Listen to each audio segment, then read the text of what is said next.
Good morning, our dear gardeners. I am here with Michele again. You requested for Michele to tell us what to do if you have tons of invasives on your property and you want to turn it into a native garden with native plants. Good morning, Michele. Good morning, Olga. We are here with Michele at one of the properties she's taking care of. She runs a business. What's the name of the business? Native Landscape CT. And this is one of the properties Michele is trying to convert into a native Wildlife habitat. So let's go and explore and see what Michele did it for what, last 4 years on this property? We started in June of 2020. Okay, so just to let you know that all this property, tell us the beginning of this property, how it was when you just arrived here, Michele. When I arrived here, it was surrounded by 6-foot high winged euonymus shrubs, and winged euonymus is an invasive plant, and the entire circumference of the house. So it took us 3 visits with to clear out all of those plants with the help of an arborist to cut them down to the ground and carry them away and chip them. Okay, Michele is going to have some good tips. But you can do that bit by bit. You don't have to do it all at once. All right. You don't have to do it all at once. Let's listen to Michele, how she did it, and we can learn from her. Michele, tell us, because some people might not know, what is the difference between invasive plant and native plant? Okay, so invasive plants did not evolve in this location. They're from far away, usually from Asia or Europe. They were brought here, and because they're newcomers, they outcompete the native foliage and take over the landscape. So a great example is bittersweet. You can go in the forest and see trees just covered with vines that then bring the tree down. And in this property, it was shrubs, the winged euonymus, which is called burning bush. It's a lovely plant, but it sends out so many seeds that it takes over the landscape. So this area was covered up to here with nothing but burning bush. And that meant that it shaded out all of the natives. And why is that? Why does that make a difference? Because native plants provide food for baby birds. If you have a native tree, it is a host plant for moths and butterflies, whose little soft-bodied caterpillars are perfect baby bird food. And in places that don't have native trees, there are no birds that are able to successfully raise their young. So super important for birds and the web of life that you have native trees and shrubs. And secondly, we're in fall now, it's fall migration time, and birds and butterflies that are migrating are looking for the plants they know that they've evolved from, that have provided them with fat sources for energy for flying and nectar to fuel their migration journey. And the third reason we want to create a native wildlife habitat like that we have with this property is that now it's another area that joins the pollinator pathway in this town. It's a connected spot where wildlife know, hey, I've got a rest stop over there on this house that has great blueberries and other berries that I can help myself to. Michele, so what would be practical steps for taking out all the invasives and introducing all the natives?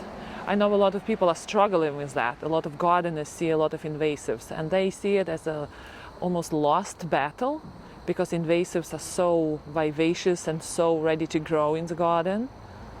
That's really true. And I can probably describe to you that this whole ground area was covered with Pachysandra in addition to the winged euonymus. So the first thing we did was dig up the Pachysandra. So right here where you see this wood mulch was Pachysandra. So you can choose a small area. Let's just look at this 20-foot space right here, and it's about 15 feet wide. And you could take out the invasive plants by digging up Pachysandra and cutting down burning bush or digging up bittersweet. And then we chose a few native shrubs, this is a witch hazel. Witch hazel is a wonderful native understory tree. So here we have a wonderful black birch. This one right here is a black birch as a canopy tree. Here we have another native small tree, which is ironwood. We needed to fill in where it used to be burning bush. So this, I chose witch hazel, and it's doing super well. I decided to try a native azalea. It's struggling a little bit because it gets maybe too much sun here. So if you plant something and it's not doing well, you can move it. So this one might be a candidate for moving. Right here, we had a volunteer crop up, and this is native maple leaf viburnum. You can see the berries. Viburnum berries are critical for migrating birds because they have a good fat content, and they're really great for it. So viburnums have opposite leaves. What we did was, by clearing out the invasive plants, that allowed native plants to have enough sunlight so that the seeds that were already in the ground sprouted. This is my 4th year. This was not here. It grew up after we cleared everything out. So this is a 4-year-old plant that found it could grow again because it didn't have the competition from the invasive species. Here's all of these white flowers are white wood aster. Beautiful time of year, these white wood asters. And again, we did not plant these white wood asters. These grew up simply because we took out Pachysandra and we took out burning bush. So the entire area has self-grown. What an easy way to add natives, to let nature do a lot of the work for you. And here's another plant that that grew up. This is sassafras, and you can see there's a sassafras here as well. So, and a sassafras here.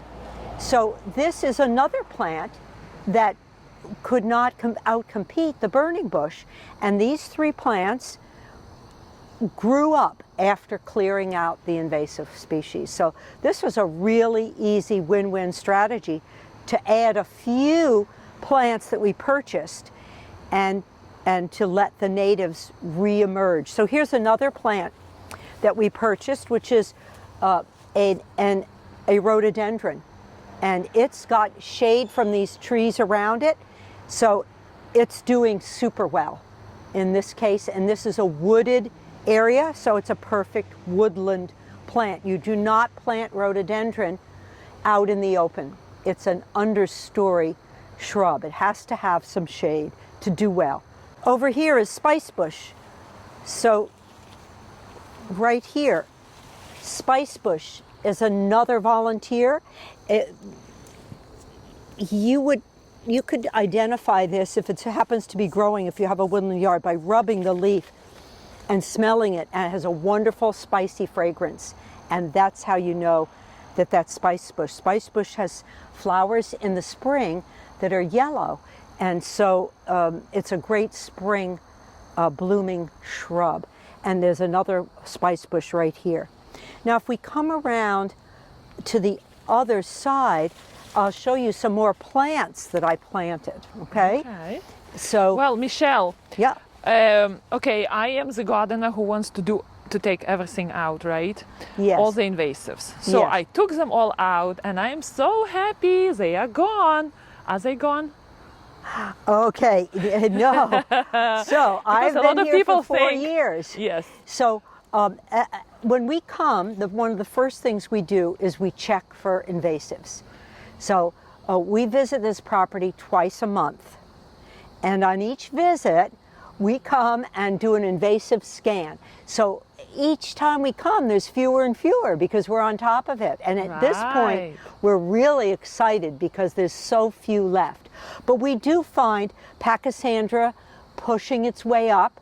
A few. I might find 3 now in this whole area along the And side it's so of the much driveway. easier to deal with it now if you're on top of it. If you have to do it regularly. Yes. I would say that you have to have a schedule and just devote the time. It's a game of perseverance. Who will Yes. win? Now here at my feet is a perfect example of a type of plant that you can plant so to keep the invasives from coming back. So this is called a sedge, a woodland sedge. It's a type of, it looks like a grass, but it's a sedge. It doesn't get any longer than this, so you don't have to cut it. It likes to grow in shade, and look how pretty it looks, clumped around a tree. So I purchased, I believe it was 6 of these, 1, 2, 3, and 1, 2, 3, and they have expanded. This is about the 2nd or 3rd year, and to form this lovely circle around this tree. And when I come, if I see anything growing in there, I'll just take the few weeds that are in it out. So it's been simple maintenance to do that. And these asters can be a little bit too, maybe too much. So since they're so abundant, I do feel free to cut them back if they're starting to overwhelm the natives that I've planted. So right at our feet here are native wildflowers. This is a twisted stalk. It has a little yellow flower. Here is a native fern, which I chose ferns because there's a lot of deer on this property. This is a Christmas fern, and I love Christmas fern because it is evergreen. So it stays green all year long, so it provides structure to the garden even when these asters are done, finished blooming. Michele, a quick question. Sure. Okay, I have a garden and I want to introduce natives, but I don't know where to find even the list of natives or where to buy them. Okay. What would you say? All right. So depending on where you live, there is for sure an organization. For example, in New England, there is the Native Plant Trust, and they have lists of plants. But actually, a resource that would be useful anywhere in the U.S. is the National Wildlife Federation. So nwf.org/plant finder. nwf.org/plant finder, and it will you put in your zip code, and it will give you a list of native plants. It will also give you a list of butterflies. Will it be by regions? It's by your zip code. Excellent. Totally. It's by your Wonderful zip code. information. And this list was created by Dr. Doug Tallamy, who is a nationally known expert on creating wildlife habitat to help pollinators. So this is the #1 resource that I would suggest for finding which native plants will work in your area. Michele, you have a different approach to different sides of the property, it looks like. So this is a back, and at the back we have a big hill, and there is a big pile here. Do you mind sharing with us what it is? Okay, so the second visit I made here, I had an arborist come and meet us, and he took down, the property had been neglected for 20 years, so there was a lot of trees that were needed to come down. So I believe in not removing any nutrients from the property, if at all possible. So that day we took down dead wood, and they had them chip it up and put this big pile, Okay. which that's 4 years old now. Yes. It was much higher, and that becomes our mulch, which you saw earlier. The mulch that was in that garden on the side is all from this pile that we created ourselves. So this is aged wood mulch now, which is perfect for putting on beds, and mulch, of course, inhibits weed growth. Right. And it was critical not to put any live plants like this burning bush that had seeds on them in the chipper. Right. This was only dead, clean wood.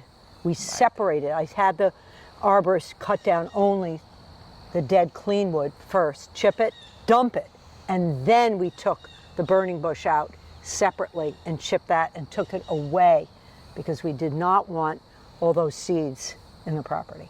Got you. How about this big hill? Now this What was this big hill is the reason the property owner contacted me in the beginning. And this property is my first client, so it's very dear to me. And I got the referral through the lawn care company, which happened to be Mo Green, a local company that doesn't use gas on the grass. They use only electric tools. So they knew that I was a native plant gardener, and he contacted me. And this hillside was full of weeds, bad weeds. A lot of them were invasive, bayberry, winged euonymus, and other weeds. So by, again, as we did in the other one, by removing these weeds from this hillside, that allowed the native plants, and you can see here, the yellow ones are goldenrod, the white ones are white wood aster, and there are some little yellow ones. That's a little plant called nipplewort, which just finished blooming. So the clients were so happy with the results when they saw this fall profusion of native blooms on this hillside instead of just a mass of jumbled weeds. And greenery, yeah, and vines climbing yes, trees. Last year, at the very beginning of the season, probably around February, which is a great time. You even have to plan earlier. You have to start in December and January in this area because people have caught on to the native plant movement and people start ordering plants early in the winter. So early in the winter, I ordered a whole group of native plants and created just a 1 foot wide border. This is super easy to do. Now tell Michele, why would you do that only 1 foot border at the base of the hill? So what I wanted to do was to add diversity. Diversity is really important for wildlife because different plants benefit different creatures. And then I also wanted to add color. Most people love color, so there are a lot of purples and pinks in these flowers, which have already started blooming. And then I even leave some weeds, like this day flower. This is Asiatic day flower. It's got a little blue flower with a yellow center. And it's not native, but it's not invasive. So it's a really nice plant that keeps invasives from growing and looks decorative in the habitat. These are goldenrods, which are all self-seeded.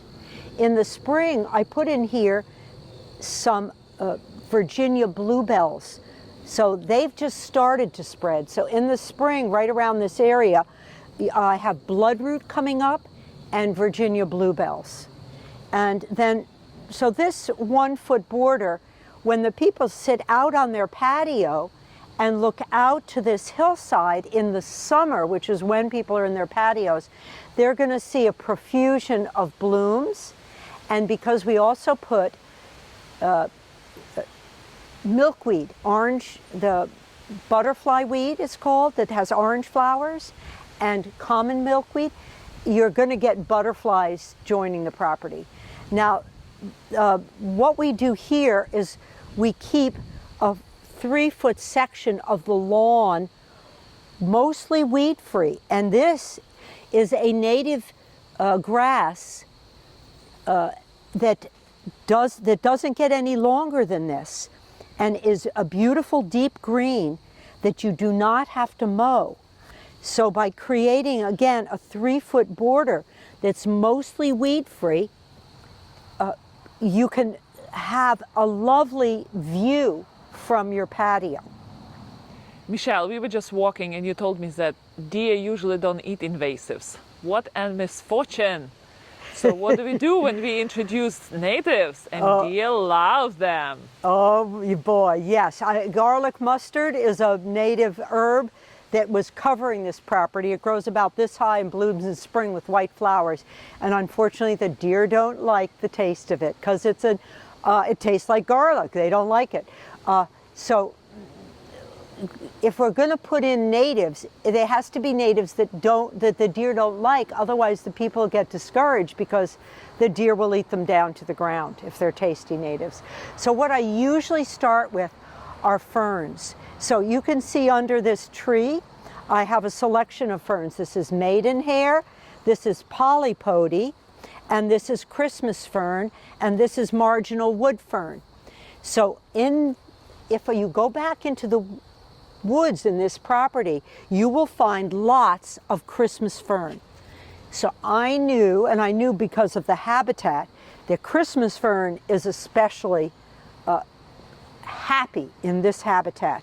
And polypody, like Christmas fern, it's smaller, but it is evergreen. So I love polypody. These two are evergreen. And this beautiful ironwood tree was already here. So ferns are shade-loving plants, and you can see that they have not been eaten by the deer. And these are new plantings. These are only a year old.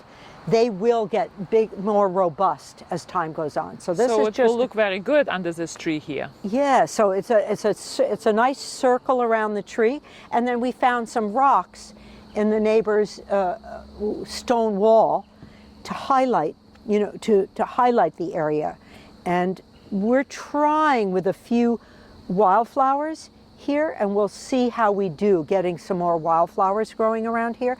Here's one that's in bloom right now that's got blue flowers, and this is Lobelia syphilitica, and that's got blue flowers right now. So I'm noticing that that's a good one that I have to plant more of because it is not getting eaten by the deer, which is, yay, we're lucky there. And over here, we've planted sneezeweed, and I'm looking for deer nibbles. I'm seeing right here is a sign that the deer took a taste of it, but they apparently didn't like it. You see that? That's a sign of a deer nibble, but they didn't like it, so they left the rest of it. So we're good with this plant. You can see that this plant has been eaten. There's the bites on this one. So this one was not as successful but this one is doing great. This is yarrow, and that's a wonderful native.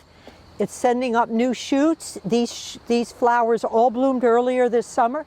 The deer do not like the taste of that, and they don't like the taste of this goldenrod, which we either planted or sometimes you don't have to plant it. If I saw it growing here and I put this stone here to mark it, say, don't pull this out. My helpers who are weeding now, don't pull this one out. So we have a big deer predation problem here, but we're learning which plants they ignore and which plants are successful. A spice bush right here. This is spice bush. Again, I pointed that out earlier. This one has a very spicy taste to it. So you can see this is just planted and nothing's eating it. So this is going to grow up and get big. This is going to be about 3 to 4 feet tall in a few more years. And that will be a spring bloomer with yellow flowers, petite yellow flowers. All right, so among native plants, the number one thing I find with most properties is that they've got lots of lawn and lots of trees, and they've eliminated everything in between. But for wildlife, the most important thing is to have layers. So you need the little shrubs, you need shrubs, and you need trees that are called understory trees. They don't grow as tall as the big trees. So then you have canopy, understory, shrub layer, herb layer. So what we're trying to do here is recreate a shrub layer that's really good, rich in natives. And I chose, with the client's consultation, blueberries, because blueberries are the #1 shrub you can plant to help wildlife. Over 270 moths and butterflies use blueberries as their host plant. So we have 1, 2, 3, 4, 5, 6, a half dozen blueberries here. So you could probably buy them for $20 to $25 a plant. So this is an investment of about $150 and creating a border of blueberries. Now, we were concerned the deer are nibbling on these, and you can see the little deer nibbles. But the key thing is as the shrub gets bigger, it is more resistant to deer. So this is about in its third year. So they started off as 2-gallon plants, and now they're about 3 feet tall, and they are doing well. Blueberries are woodland edge plants, and they like a bit of shade, but if you want more berries, you have to have sun. So the edge of the lawn is the perfect place to plant blueberries, because you're getting enough sun to get berry production, but you're getting enough shade from your canopy trees so that they don't get too dried out. They need good moisture. Now, here is a super successful flower that we chose to add in with the blueberries, and this is Blazing Star, and it's got beautiful purple blooms right now, and you can see that the deer are not chomping on this. And so that's a lovely native that I suggest. And here again are the white wood aster. All in the background are the white wood aster. And the yellow ones that you see are woodland goldenrod. Here's a robust fern that we planted to have texture amongst the plants. And if you look at the edges of the woods, you're going to see Christmas fern growing in clumps naturally, and we also planted some to increase the native population of them. Now here's a plant that's not native that I almost always leave, and this is red clover. It has a lovely form to it and a purple flower in the summer. So I do leave select clumps, even though it's not native, it is a nectar source for bees, and it is not invasive. Now I'm seeing a perfect example of what you watch for as time goes on with a native garden. And here is a small tree that is growing up. This is a cedar tree. It's a volunteer, and I'm going to let it grow. Now that I've discovered it, I will probably wind up moving it because it's too close to the blueberry. And cedar trees have to grow in sun. They like sun, so the edge is a perfect habitat for them. And this is going to make a lovely understory tree in this. See this big open area here? I'm going to dig this up and put it back about 5 or 6 feet, put it back in here where it can fill in this open space right here. It'll be perfect. You want some evergreens, because evergreens provide winter cover, places for birds to sleep in the winter so that they're protected from wind and cold. Evergreens are vital, and we have some natives, we have some spruce and some hemlock on this property, but not quite enough evergreen trees, so we need to add evergreens. So here I am in my happy place, doing what I most love to do, which is creating wildlife habitat for birds and butterflies. I've been studying them since I was a teenager, and that's a long time ago. And my most important goal at this stage of my life is to pass on my knowledge. So I welcome your questions. If you put questions or comments in the YouTube, under the YouTube video, I will answer your questions and comments. And I'm very, very happy to give advice to people so that they can start a native garden and start helping wildlife survive climate change and survive in our man-made environment. We need to adapt our environment to make it more friendly for wildlife. Michele, that was lovely. Thank you for sharing your knowledge with us. And thank you for agreeing to this interview. Oh, thank you, Olga. So happy to be here. Yes, thank you. And happy gardening as always.